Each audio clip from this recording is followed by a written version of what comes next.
Once again, I've been rummaging around in this old tin from the 1930s looking for today's recipe. There's quite a lot of papers in here that are perished, so I'm going to sift through it and sort out what's not a recipe and what is, and then put the other ones that I don't need aside. So this one here is very brittle, and from the research I've been able to do, I believe this is from about the 1920s to the 1930s. I'm Christine, and this is Christine's Vintage Recipes. I think today we're making a 1, 2, 3, 4 cake, which is similar to a pound cake. This is addressed to G.C. Mason of Bayliston via Nagambie. So Bayliston is a very old town that's not far from Nagambie, where we are now. And G.C. Mason, he was around in the 1930s. So obviously he wouldn't have been the cook back in those days, but most mail was addressed to the man of the house. So we need 1 cup of butter, 2 cups of sugar, 3 cups of flour, 4 eggs, and then there's also a cup of milk, and then a few instructions. No oven temperatures. Oh, and there's also cream of tartar and Bi Carb Soda, and that will help the cake rise. So let's get the ingredients together and make this up and see how it goes. What I've also done, I've actually done a little bit of research with AI to help me nut out what this recipe is, and just to get a little bit of history about the people that were in town or in Bayliston at the time. I've gone and greased 2 cake tins because AI tells me that there's quite a lot of mixture in this, and quite often people would make this as 2 cakes, or it would be made as a cake today. It would be made as a cake that would be sliced into 4. I'm going to make 2 cakes, and one I'm going to make just as a general round cake, and the other one will be, the batter will be put into my bundt tin. The reason I've greased my pans already is because there's a difference between self-raising flour that we use now and the plain flour with the bicarb and cream of tartar mixture that was used way back then. So if we use self-raising flour now, we have a little bit of time before we need to put everything into the oven, because the active ingredients are partially activated with the heat of the oven. By using plain flour and cream of tartar and the Bi Carb Soda, the activation happens whilst you're mixing, and it needs to get into the oven very quickly. So that's why I've greased my pans already. They'll be pre-prepared, and I can just get my whole wet ingredients into that, straight into the oven, and then hopefully it will give me a lighter mixture. If you don't want to go to all of that trouble, just use self-raising flour and don't bother using the bicarb or the cream of tartar. The butter I'm using today is a salted butter. I generally don't use unsalted butter, and way back in the 30s it was unsalted butter they would use, and they would add salt. I'm eliminating that by just using butter or salted butter and not adding any extra salt, though I love my salt. So let's get the ingredients together. All right, here are all my ingredients. I've got 1 cup of milk, 3 cups of plain flour, a cup of butter, and you need the butter softened, 2 cups of sugar, 4 eggs. I've got a bowl to sift my flour, and I also have the bicarb and the cream of tartar. Now I'm going to sift my flour twice just to make sure everything mixes through really well. So what do we need? Oh, and here's the recipe. Hopefully you can see that. I'm just going to keep everything, or especially the delicate ones, in a plastic sleeve like this, and yeah, keep them for a little while at least. I need 2 teaspoons of cream of tartar,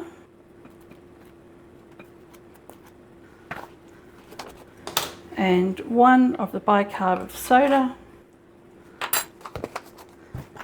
and I'll just swirl that around a bit, and then I'll sift this twice.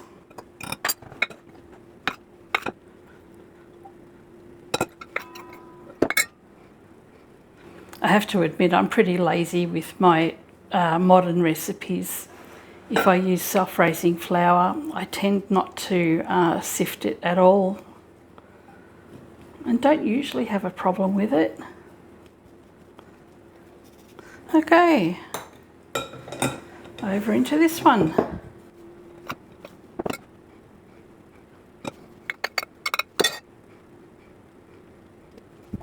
So I'll set the flour aside for the moment.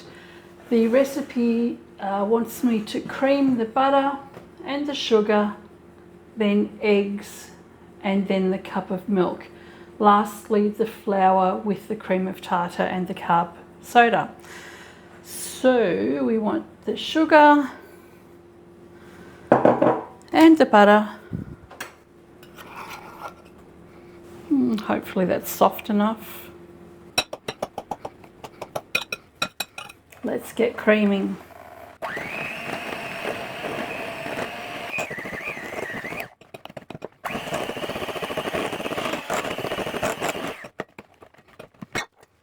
And we can add the eggs and a cup of milk. I think I'll mix the eggs in first.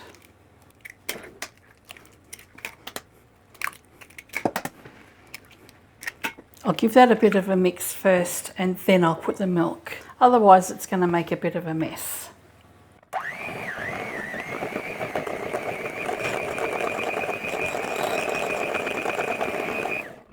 We can add the milk and I'll gradually add the flour.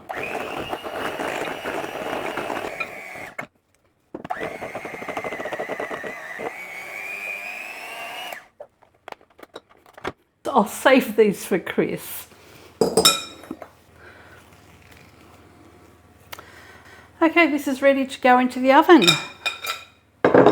Before I put the mixture in, I'm going to coat the pans with some flour so that I can get the cake out more easily. This is something that I only learnt a couple of weeks ago. I'd never ever done the flour thing before.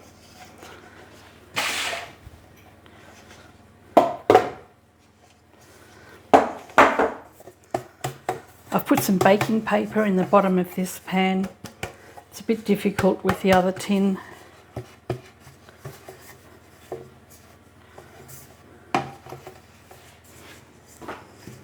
Okay, let's distribute this mixture.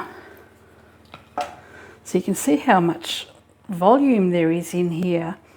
It would have ended up exploding if I just used one cake tin. I love using my bundt tin because I can get lots of portions out of this. I take it to table tennis on Monday nights and I can usually cut it into about 30 pieces so that way everybody gets something.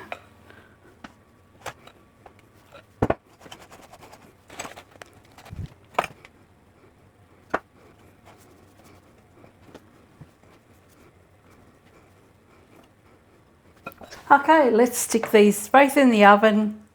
So these are going into the oven for about an hour to start with. I've got it set at 150 degrees Celsius or 300 degrees Fahrenheit for a fan forced oven, and we'll check on it after 60 minutes.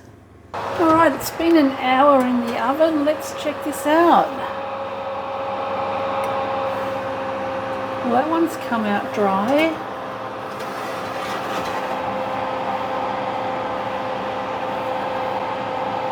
And that as well. So I think these can come out of the oven now. It's looking really nice, isn't it? That one as well. So I've removed that from the oven. I'm just going to leave that to sit for a few minutes before I take it out of the tins and let it cool on a wired rack. We'll check it out later. Okay, so both cakes have cooled down and it actually feels quite moist, so it's looking promising. I am going to put some icing on these because I think they're a little bit plain like that, and I really love lemon icing, so that's what we are going to do. So I'll grab that one and pop that on a plate, and that's the one that's going to go to table tennis tonight. And this one here, Chris and I will just have to eat. Okay, I'll set those aside. I've got 2 cups of icing sugar in this bowl here. I've sifted that, and I have a lemon and my juicer. I'm going to zest a lemon.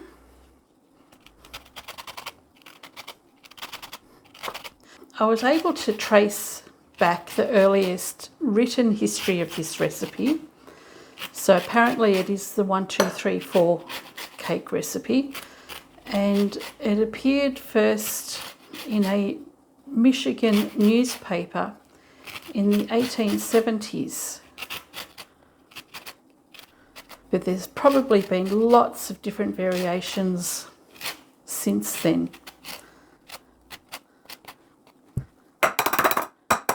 I'll set that aside for the moment. I have another lemon that's much juicier.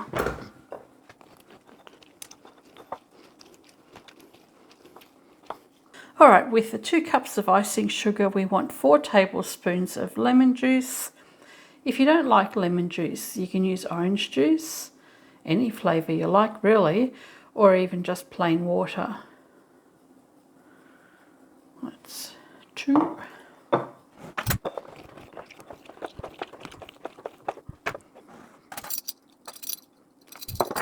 And if the mixture ends up too runny, you can add a little bit more sugar. Likewise, if the mixture is too thick, you can add some more liquid.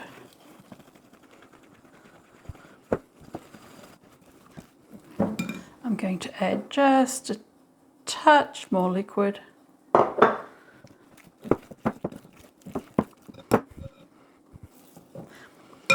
And we can pop this over our cake. I think I'm going to ice this one. I may not have enough left for the other one, in which case I'll just dust some icing sugar over the top.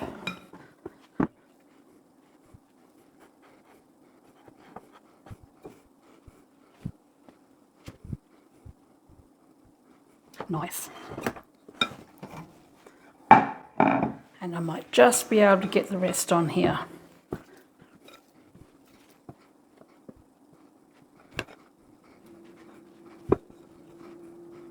I am very happy with how these have turned out.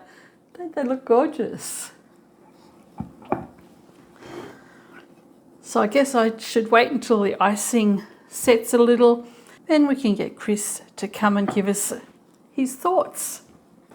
Almost forgot the best part. We'll sprinkle some of this lemon zest over the top.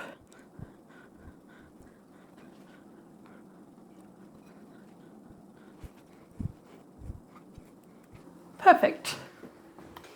Okay, Chris is here for the taste test, and of course Coco's followed along as well. And here she comes. Yes. Coco, there's one each for us. Oh, the camera can't see the cakes. That's fine, the camera can now. Oops. Look, there's a piece missing and it wasn't me. The girls have been here, so they don't want to be on camera, but they gave it the tick of approval. Oh, Melissa had a piece, she loved it. I'm really happy with how this cake has turned out. It is incredibly moist on the inside. I haven't had much success with just using plain flour, but then I don't pretend to be a very good baker either. So did the recipe say that it makes 2 cakes? No, AI told me. It told me that if I put everything into one pot or one pan, it'll overflow. Jeez, it's fragile. It's fragile, isn't it? Yeah. Yeah, very fragile. So great. yeah, from J's, the letter was addressed to G.C. Mason, Bayliston via Nagambie. Yeah, yeah. So you know more about this area than I do. Well, I know Bayliston nothing. was a gold mining area from the 1860s, and Mason is a family name from that area. It's not far from here. So that recipe, even that handwritten paper, could date to the 1800s. Really? Could easily be that old. Cool. Passed down. Well, apparently the recipe dates back to about the 1870s. Oh, okay. Written recipe. Right, yep, So, yep. yeah. All right, you want to try it? Absolutely. Don't be Coco. And you've added icing. Oh, yes. This cake didn't call for icing sugar. I love icing, so of course, and you do too. Oh, yeah. So yeah, That's the best part. I know it won't be lost with Most you. of the time the cake is just a carrier for the Exactly, icing. yeah. Throw away the cake afterwards. We don't throw away the cake. We have Depends cocoa. on who makes it. There you go. Beautiful.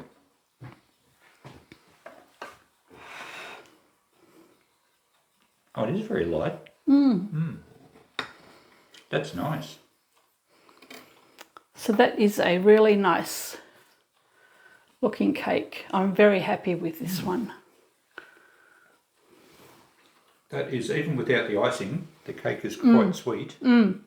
Yeah, so much sugar in this there? cake. It doesn't actually need icing. No, but like you said, we wanted icing, so we had to bake a cake. That could be like just a tea cake with some cinnamon on top or something. Excellent. Well, this is a double success. Are the table tennis guys getting? Yeah. So this one's going to table tennis tonight. When I cut this, I cut it in both directions. So I cut it from the outside and then I cut it from the inside. Then that way I can get nice even slices. And I can get about 30 odd slices. So there'll be enough for everybody. And we keep this one. Yeah, I might take some of that too, because you don't want to have that much. Well, not today, maybe. We'll take some to your mum. Yeah. Okay. All right. Well done. That's it. Thank you. So that's our 1930s cake recipe. Well, it's out of a 1930s tin. It could have been a much earlier written recipe from this scrappy bit of paper. So I hope you've enjoyed this video and I shall see you next time. Bye for now.